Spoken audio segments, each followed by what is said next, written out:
এই যে একটা গ্রুপ অফ পিপল যাদেরকে আমরা প্রতিবন্ধী বলি বা বিশেষ সাহায্য যাদের প্রয়োজন, মুখ্যবধি, যারা কথাও বলতে পারে না, কানেও শোনে না, এবং এটা নিয়ে আমাদের সমাজে অনেক ধরনের মিথ আছে বা কুসংস্কার আছে।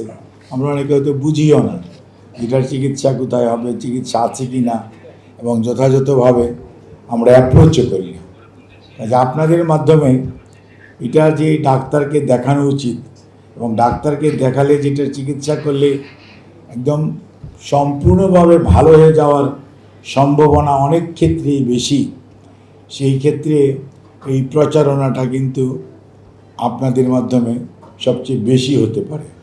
রোগীরা তো করবেই, আজ আমি মিডিয়ার ভাইদেরকে অনুরোধ করব, সোশ্যাল মিডিয়া এবং ন্যাশনাল যে মিডিয়া আছে, electronics and main stream media, আপনাদের এটা গুরুত্বপূর্ণ ভূমিকা রয়েছে, এবং এই বিষয়ে আমার মনে হয় যে আপনারা শুধু আজকে নয়, ভবিষ্যতেও আপনাদের সহযোগিতা পেলে এই কাজটি মুখ্যবধিরদের, এটা একটা যে প্রতিবন্ধী বলি বা প্রতিবন্ধী অবস্থা, এটা চিকিৎসা করলে ভালো হওয়া যায়, এবং এই চিকিৎসাটা বাংলাদেশে সম্ভব, এবং এটা খুব সুন্দরভাবে সম্ভব।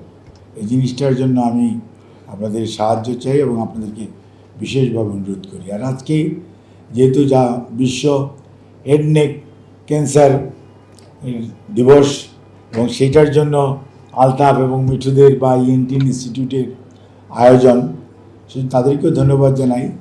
তারা যে ক্যান্সার, বিশেষ করে হেড নেক ক্যান্সারের উপর যে একটা উপস্থাপনা, যে আপনার কী পরিমাণ মানুষের নাক কান গলার ক্যান্সার হয়, তাদের চিকিৎসা কারা করে, কী ধরনের রোগের বেশি হয়, কী ধরনের অভ্যাস বা বদভ্যাস, যেমন পান খাওয়া বা আপনার পানের সাথে সুপারি খাওয়া, জর্দা খাওয়া, গুল লাগানো, সিগারেট খাওয়া, এগুলো যেমন একটা এই জায়গার ক্যান্সারের জন্য অন্যতম আইটেম। আর যেগুলো যদি অ্যাভয়েড করা যায়, অল দিজ আর প্রিভেন্টেবল, অর্থাৎ প্রতিরোধযোগ্য। কাজে সেই জন্য এখানেও কিন্তু মিডিয়ার একটা ভালো রোল আছে। আর এই ক্যান্সারের চিকিৎসাগুলো আগে এক সময় আমাদের দেশে খুব ভালো হতো না। যত অ্যাভেলেবেল ডিভাইস আছে তার মধ্যে আমার মনে হয় সবচেয়ে বেশি দামিদের মধ্যে অন্যতম হচ্ছে ককলিয়ার ইমপ্লান্ট। এটার একটা ইনার পার্ট, একটা আউটার পার্ট আছে। আউটার পার্টটা বিশেষ করে ছিনতাইকারীরা খুব পছন্দ করে, মনে করে জানি কি একটা আছে, টান মাইরা নিয়ে চলে যায়, ওর কোনো কাজে লাগে না, কিন্তু ওই রুগীটা কিন্তু 4-5 লক্ষ টাকা বিপদে পড়ে গেল। ককলিয়ার ইমপ্লান্ট এটা কিন্তু খুব একটা সফিস্টিকেটেড সার্জারিটা খুব ইজি, বাট সার্জারিটা বেশ মেটিকুলাসলি করতে হয় এবং খুব একটা অ্যাসেপ্টিক এনভায়রনমেন্টে করতে হয়। এবং এই সবচেয়ে বড় কথা, লাগাইলেন তো লাগানোর পরে আপনাকে ট্রেন আপ করতে হবে। একটা বাচ্চা কোনোদিন কথা শুনতো না, কোনোদিন কথা বলতে পারতো না, কানে শুনতো না, হঠাৎ করে সে শব্দ শুনতেছে। এই যে অ্যাডজাস্টমেন্ট, এই যে ট্রান্সফরমেশন, একবার না শোনা থেকে শোনা, এটার জন্য কিন্তু আপনাকে সময় দিতে হবে, এবং গ্র্যাজুয়ালি সাউন্ডের ক্যারেক্টার চেঞ্জ হয়, সাউন্ডের ভলিউম চেঞ্জ হয়। সেই জন্যই ওই যে তারা নাম দিয়েছে এভিটি।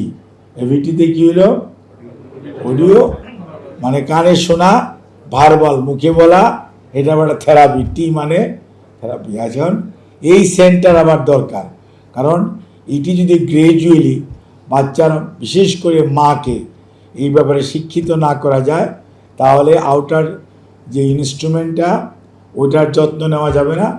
আরেকটা হচ্ছে যে বাড়িতে, এখানে তো নার্স, টেকনিশিয়ান বা অডিওমেট্রিশিয়ান ওনারা শিখিয়ে দিচ্ছে, কিন্তু এটা তো সবসময় করতে হয়। কাজে করতে হলে মায়ের বা গার্জিয়ানদের মধ্যে থেকে কেউ না কেউ, বিশেষ করে আমাদের দেশে যেহেতু মাতৃতান্ত্রিক ব্যবস্থা, মায়েরা এটাকে খুব যত্ন সহকারে করে। এই ইমপ্লান্ট লাগানোটা শেখানোর জন্য ট্রেন নার্সেস যেমন দরকার, ডাক্তার দরকার, এবং আপনাদের ইএনটি স্পেশালিস্ট দরকার। সব কিছু মিলিয়ে ম্যান পাওয়ার তৈরি করতে একটু সময় লাগবে। তো ফু দিলেই এবারে কম্পিউটারের মতো কালকেই কাজ করবে না, ম্যান পাওয়ার তৈরি করতে নিড সাম টাইম। আবার rehabilitation is a big problem.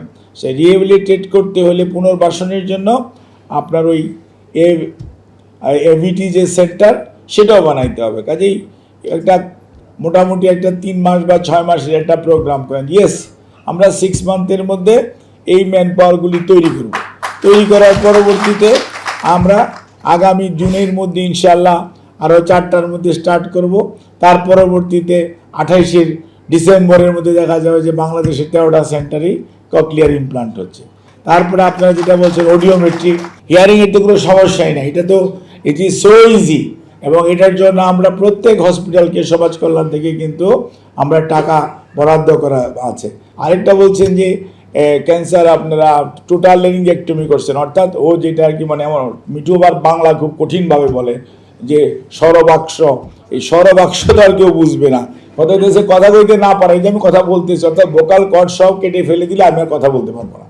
So আমি যদি কথা বলতে পারবো না, কথা বলতে হলে কী লাগবে, ওখানে একটা ডিভাইস লাগবে, এটা কি প্রস্থেসিস বলে, সেই প্রস্থেসিসটা লাগাচ্ছে। সেই প্রস্থেসিসের দাম বললো 40, 50, 60, 70 বিভিন্ন কোম্পানি বেডে দাম এদিক সেদিক হয়।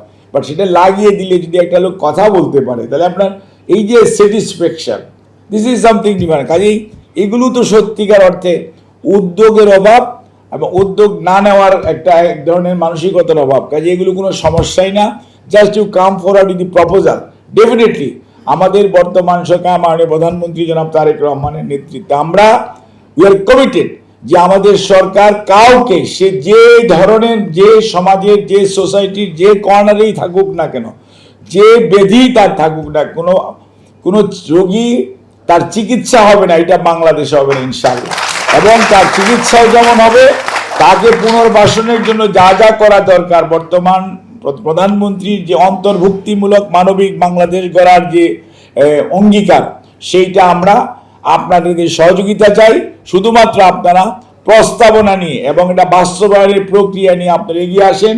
সরকারের আমি আমার মন্ত্রণালয় তো আছেই, এর বাইরেও যদি আরও কোনো সহযোগিতা প্রয়োজন থাকে, সরকার বদ্ধপরিকর এই দেশের মানুষের সত্যিকার অর্থে স্বাস্থ্য ব্যবস্থা নয়, তাদের সার্বিক উন্নয়নে এবং একটা মানবিক একটি বাংলাদেশ যেখানে সবাই বসবাস করতে পারবে।